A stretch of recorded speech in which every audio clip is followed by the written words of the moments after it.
Hey everyone, welcome back to the channel, and what we're going to be doing in today's video is diving into this lovely 2007 KX250 motor. Now, when I went to go pick up the bike, it actually was running, and I went to go take it for a test ride in about, I don't know, like 2-3 inches of snow on the bald tire that you guys saw. So I was able to open it up a little bit, but not too much. I mean, I was sliding around everywhere, but the thing seemed like it was running strong. It was the first time I'd actually been on a two-stroke bike in quite some time, but it seemed like the thing had some power. So the previous owner did state that he got the top end rebuild at the beginning of the season last season and only put about 5 rides on it, maybe 5 to 10 hours. But you can never actually tell how much these owners are actually telling the truth. It did need a bottom end rebuild because there wasn't any play up and down in the crankshaft, but I'm gonna dive into it anyway. I want this thing to be super fresh for when I start it and ride it this coming season. So that's the plan on what I'm gonna do. What I also did is I went on Amazon, got myself a service manual because let's face it, I'm not an expert. It's been a while since I've dove into a two-stroke motor and completely taken it apart. I'm gonna need some help and assistance, so this motor is gonna provide me with everything I need to know about tearing it down and rebuilding that motor back up. It's got all the torque specs in there, so I don't have to second guess anything with tightening down the bolts or anything, so this is gonna be super helpful rebuilding the motor. But anyway, enough of me blabbering. Let's finally dive in, get our hands dirty, and see what's going on inside this motor. Stay tuned, guys. So first things first, I made a super rookie move when I took apart the bike and forgot to drain the oil from the motor. So that's what I'm gonna start with first. I'm gonna get underneath, undo the drain plug, and drain the oil from the motor. I also got a clean drain pan. Hopefully this Tupperware works, but I really want to see how fresh or dirty this oil is when it comes out. So here we go. Wow. And actually, he must have just changed the oil because this stuff is super clean. Yeah, it's a little dirty, but it's still pretty clear and not as black as I thought it was gonna be.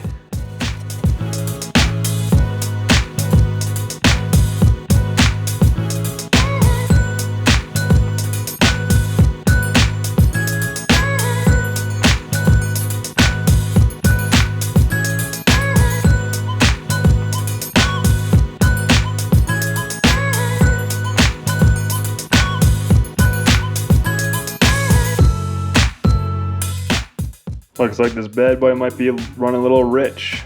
Seems like there's a lot of gas on that plug right here.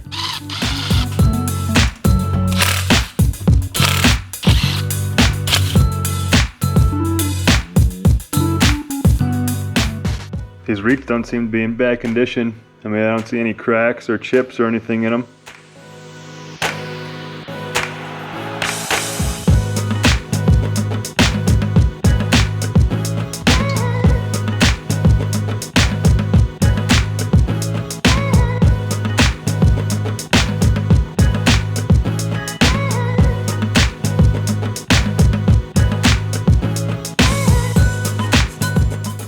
Alright guys, so after we got that Kip's power valve cover off, we are now going to remove the bolt and spring to the governor shaft here. Let's just pop off, pull the spring out, and we should be good. Next up, we got all 4 of the final cylinder head nuts, guys.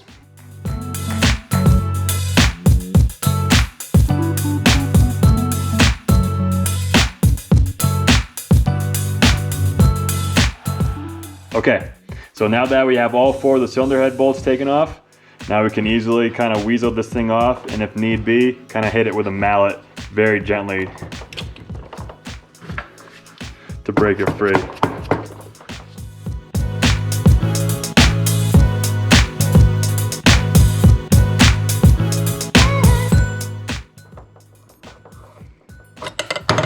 And let's look up. Alright, next up we'll remove the piston. What we need to do is remove the little C-clip inside there. So instead of having to dump into the motor, we're just going to put a nice little rag, clean rag that is, so it doesn't drop in there. And what I suggest is wearing safety glasses just in case that spring comes out and goes flying into your eye. What I'm going to use is a little pick set that I have to kind of help work that out. There we go. See, good thing I had the rag because it did fall in.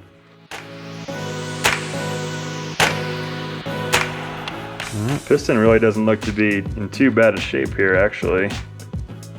Some detonation on top and some light scoring up and down, but really seems to be in pretty good condition.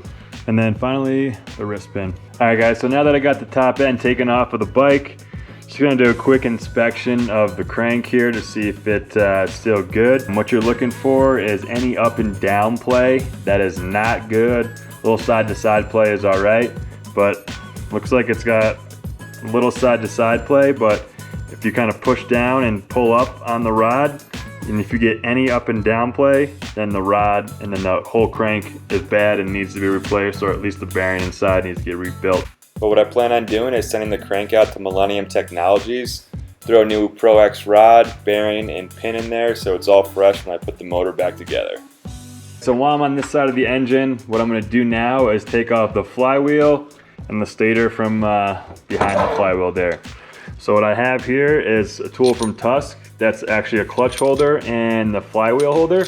So you're going to use this side of the clutch holder because it's got these two dowel pins. And what you're going to do is insert the dowel pins into the flywheel and then get a socket on there, and you'll be able to hold the flywheel without it spinning and loosen up that nut from the flywheel. So that's what we are going to do. So this flywheel nut was freaking on there, guys. Try to get it off with the impact gun, wasn't budging. So I finally had to take this massive torque wrench, get the flywheel holder on there, and just get the leverage from the torque wrench to finally pop this thing loose. But damn, that thing was on there good. So finally, we can take it off. So now we can actually use a flywheel puller to get the flywheel off of the crank. We need this special tool, so you'll actually want to screw this onto the flywheel. It's actually left-hand thread, so we'll counterclockwise tighten this thing on. So we'll left-hand thread that thing on, and then we'll screw this pin in.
So a good idea before removing the clutch basket and the clutch components is actually removing this primary gear. Now you can buy a gear jammer that jams the gears here and pop this off. What I'm basically gonna do is I'm gonna hold the crank rod and then just blast it off with the impact. All right guys, so this primary gear nut was a pain to get off. I mean, I blasted it a few times with the impact gun and it wasn't coming off. So what I did is I took some heat to it, heated it up ever so slightly, maybe for about 10 seconds or so, you know, about 5 inches away from where the nut was.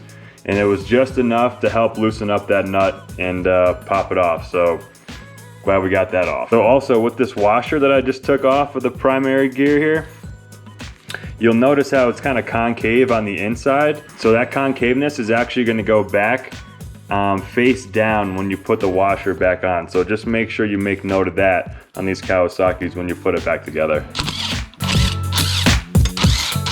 All right, so once we got the clutch spring bolts out, we're gonna remove the pressure plate.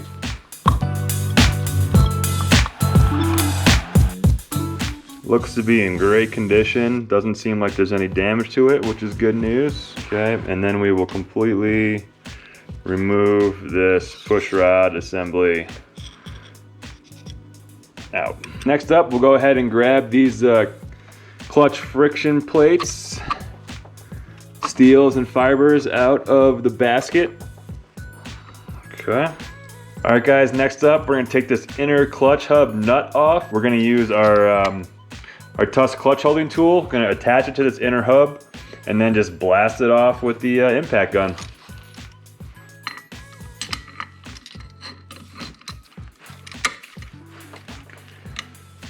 Okay.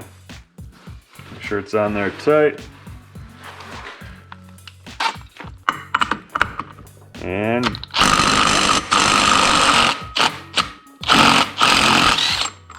And she's off. Take out that washer. And now the whole inner hub and basket should pop off of there.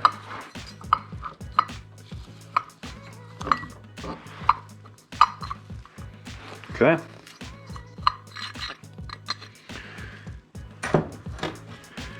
We can actually do some inspection of this inner hub, and it's actually in really great shape. So you want to look for any like burrs on the outside here, any nicks on the inside of these teeth, and honestly everything looks really smooth and fresh, so won't have to be replacing this. Eventually I do want to get a Hinson clutch, but this'll do for now. Save me some cash. So on the back side of the inner hub and the basket, there was another washer, so take note of that. And we'll inspect the basket just like we did with the inner hub, and just looking for nicks or any grooves or chips and kind of these teeth on the these fingers on the basket, and everything looks to be in great condition, so won't need to be replacing this either. All right, and then we'll just remove this needle bearing from the outside of the sleeve there. And that's the clutch. All right, so next up, we'll actually take out the external shift shaft. And what you can do, this actually just slides out from the other end of the motor.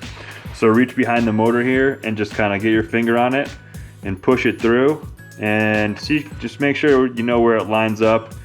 You can't really miss that when you put it back on, but take out the shaft, and then this also collar piece will come out with it as well. All right, so next up we'll actually take out the shifter mechanism assembly with these two 8mm bolts right here. We'll zip those off real quick for you guys.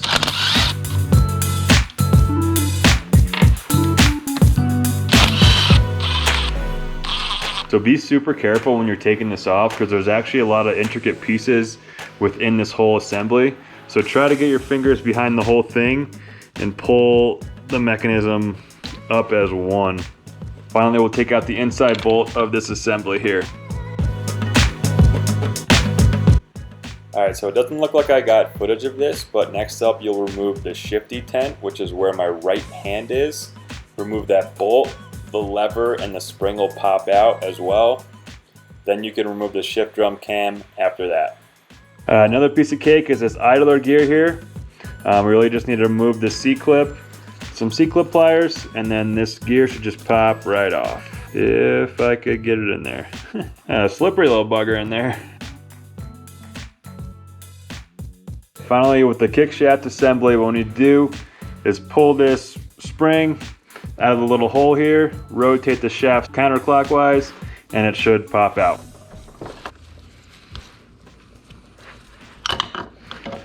All right guys, so before I can go ahead and split the cases, the last thing I need to do is go around the left side of this case and remove all the bolts.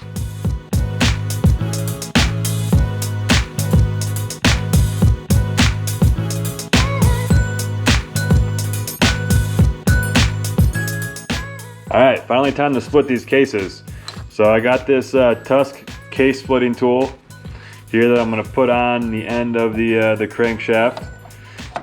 And the idea with these arms is to make sure they are placed evenly across the case as best as possible. So probably gonna hit those 3 bolts right there. And the idea is to screw these in so you got enough thread that goes inside the case. You don't want to screw it in too little, or else it'll actually hurt the threads inside the case. You'll kind of feel them bottom out. When I did is I kind of bottomed them out, and then unscrewed them, just a couple screws. So what I'm doing with these nuts is actually screwing them down till there's about a 1/2 inch to where these arms are, and you want to make sure these are even as possible so it pulls up as even as possible. Okay, once you do that, make sure you got it good, nice and centered on the crank itself, and then screw this guy down nice and easy as the case splits. All right, that was a nice little pop.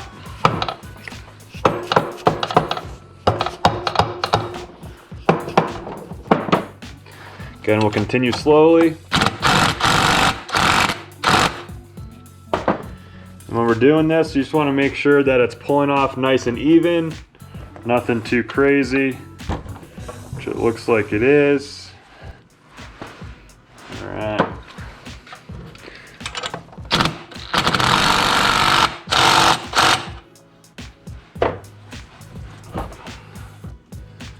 All right, we'll keep checking.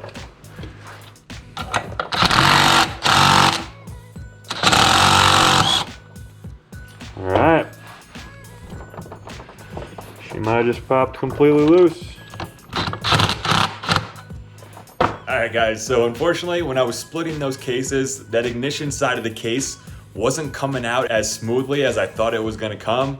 And what was happening was the counter shaft and the main shaft of the transmission were actually coming out with that ignition side of the case, and everything was all messed up. Rookie move, and I wasn't recording. I was getting a little flustered and frustrated, so unfortunately I don't have that footage for you guys, but I was able to split the cases, take them apart, and then take out the transmission gears and shafts and the shift drum. So that all came out smoothly once I got it all apart. But the crank was stuck in that right side of the case, so I tried hitting it out with a hammer like you guys can see here. But unfortunately that wasn't working either. So what I had to do was I actually had to put on the case splitter to that other side of the case and attach it to the crank, and then just blast it off real quick with the case splitter. But not too big of a deal. Unfortunately, I don't have that footage for you guys, but hey, that's how it goes sometimes. That's life and shit happens.